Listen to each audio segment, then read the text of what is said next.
19h, les amis, à TVA Sport. C'est la télédiffusion de cette série qui va faire en sorte que les Blue Jays de Toronto vont être là contre les Dodgers de Los Angeles. C'est un duel qui ranime bien des passions, bien des souvenirs chez les amateurs de baseball du Québec, parce que nous sommes esselés depuis qu'on a pu les expos. Tellement nostalgique, Isabelle. On est full dans la nostalgie en ce moment. Moi, je trouve que ça sent les cacahuètes au stade, là, la crème glacée en 7e avec mon grand-père. Youpi! Où est Youpi? Exact. Une Sortez ambiance, Youpi. beaucoup d'écho là, dans le stade. Ça rappelle des bons souvenirs. Olivier Guillet, qui est notre directeur ici de mise en ligne. Je t'ai mis directeur de mise en ligne, Olivier. Directeur? Bon, OK, je vais te prendre. Toi, t'as des amis qui sont partis même pour la série, là. J'ai un ami, là, que c'est son rêve d'être à la série mondiale, d'être présent sur les lieux. En plus, c'est son équipe favorite, les Blue Jays de Toronto. Et il n'a pas voulu me dire exactement le prix de son billet, parce que je pense qu'il était peut-être un petit peu gêné ou il voulait peut-être le garder pour lui, mais il me disait que c'était entre 1000 et 2000 dollars son billet, puis il est dans le pit. Donc, c'est sûr que c'est un... Il est même pas... Non, c'est ça, il est loin d'être prêt, mais c'est la série mondiale. Qu'est-ce que ça fait, toi, qui es un amateur? Une excitation? Moi, c'est sûr, je suis plus un amateur de sport qui bouge. Tu sais, la balle, le baseball, je trouve que c'est un petit peu stagnant. Par contre, c'est romantique, le baseball. Ouais. C'est beau, tu sais, quand ils perdent de 3-1, comme la dernière fois, puis Springer qui fait un coup de circuit et qui fait remporter le match en fin de rencontre. C'est intéressant, ça. Tu sais. Voilà. C'est en série que ça se passe. Donc, en série.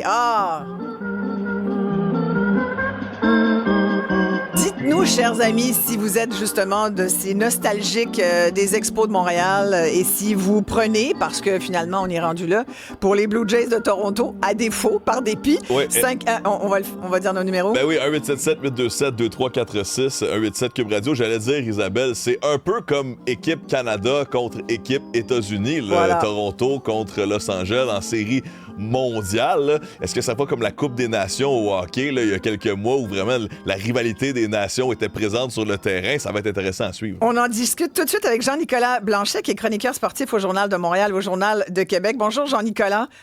Salut, Isabelle. J'ai beaucoup aimé ta chronique d'aujourd'hui où tu dis « Je me la ferme plus, là, avec mon maudit baseball. » Parce que tu dis, c'est sûr que le Québec, c'est planète hockey. Et le baseball avait comme perdu un peu de sa ferveur, surtout depuis que les expos sont partis ailleurs.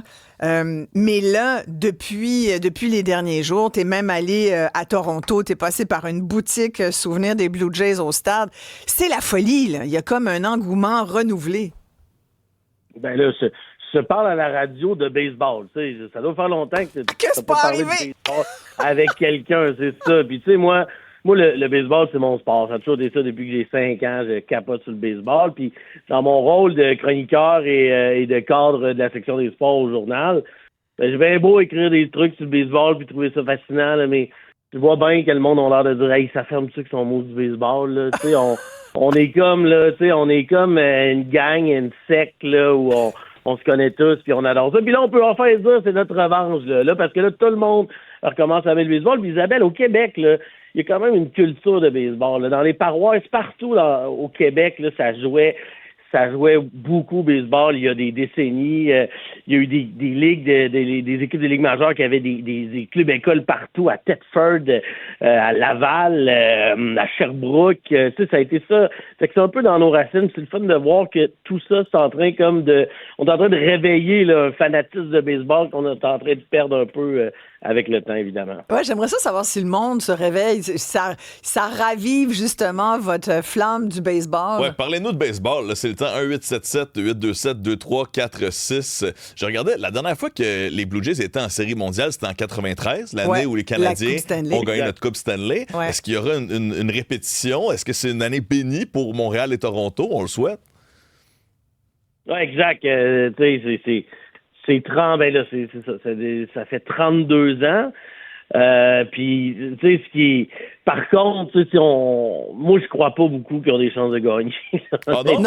Non, les Blue Jays, c'est un peu de peine, là, tu sais, mais c'est juste le fait de se rendre là. Les Dodgers, là, Sérieux, c'est bien plus que le baseball. Là. C'est un PIB, là, cette équipe-là. Là, c'est eux autres, ils prennent les joueurs qu'ils veulent. C'est comme si Isabelle, tout le monde, on est dans le cours d'école, puis on joue une game de ballon chasseur, puis toi, tu prends les 10 premiers, moi, je prends les 10 autres. Là, c'est un peu de même. Donc, tu comprends qu'il y a des impondérables dans le sport, surtout au baseball, mais ça se peut que ton équipe me fiche une volée au ballon chasseur. Là, ouais, j'étais très bonne au ballon chasseur. Je veux juste te dire, Jean-Nicolas, j'étais killer. J'ai joué au handball longtemps. Ouais. Désolé, je ne vais pas faire de mansplaining. Désolé.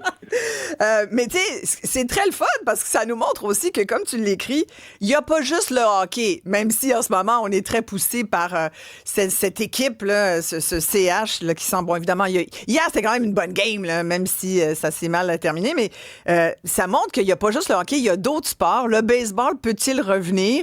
Il y a toute cette nostalgie qui entoure les expos. Tu as peut-être vu le documentaire là, sur Netflix là, qui rappelle ces heures douloureuses. Et là, il y a cette équipe qui est les Blue Jays, qui est en série mondiale, une espèce de rêve que Toronto réalise, le rêve des expos, finalement. Ben oui, puis tu sais, quand tu dis qu'il n'y a pas juste le hockey, c'est ça que j'ai écrit dans ma chronique. Ouais. Si je fais un texte sur le joueur de quatrième trio du Canadien, ça va lever, le monde va m'en parler. Puis là, je fais un texte que je trouve incroyable, que ma maman est vraiment fière de moi sur le baseball, c'est recherché, c'est poussé. Silence radio, là, tu sais, le monde s'en fout complètement. Mais là, c'est pas ça, puis tu sais, je me promenais dans Toronto, puis quand je suis allé à la boutique officielle des Blue Jays avec tout le monde qui avait autour, quand c'était le soir du match, puis dans la rue, c'était la folie. Tu sais, je me pinçais, là, j'étais au Canada, là, tu sais, j'allais au Leaf, au Maple Leaf le soir d'avant, puis la fois qu'elle a plus réagi, c'est quand ils ont montré sur l'écran projecteur, le tableau indicateur, que deux joueurs des Blue Jays étaient sur place, là, tu sais. Donc, juste de voir ça aussi, j'ai le goût de me pincer. Qu'est-ce qui se passe? Puis oui, c'est un rêve, puis moi, ce que j'espère, c'est que tu sais, ça va rappeler à plein de monde que le baseball, c'est pas juste que c'est le fun d'aller prendre une bière et de manger des hot dogs, là, tu sais, c'est un beau sport, là, moi, parce que moi, je suis en amour avec le baseball, là. Ouais. Mais tu sais, c'est vraiment quelque chose de...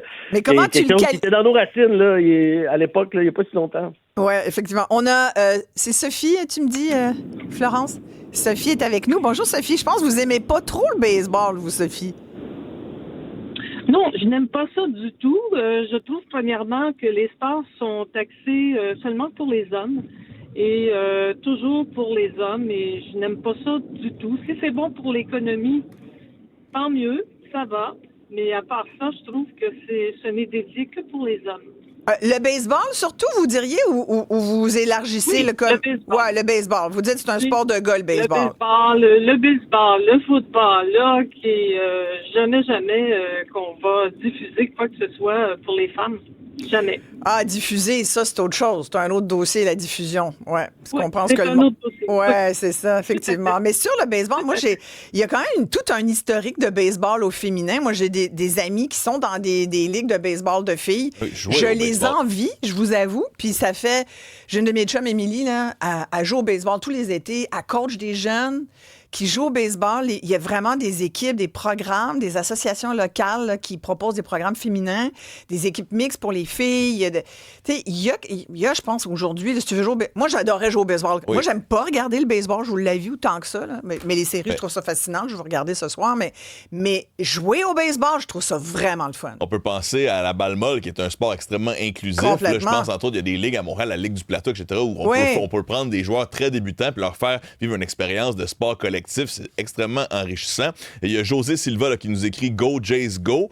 Et on a aussi Frank de Pointe-aux-Trembles qui dit « Grand fan de baseball ». Lui, c'est les Red Sox, son équipe. Ouais. À chaque année, ils visitent des nouveaux stades. Cette année, ils ont vu San Francisco. C'était magnifique. Alors, effectivement, il y en a des vrais passionnés. Là. Je regardais pour faire écho à ce que Jean-Nicolas nous disait aussi, le salaire, la masse salariale de ces deux équipes-là. Ouais. Alors, les Dodgers de Los Angeles, là, selon les derniers chiffres que j'avais sur le site Sporting News, c'est 350 millions la masse salariale.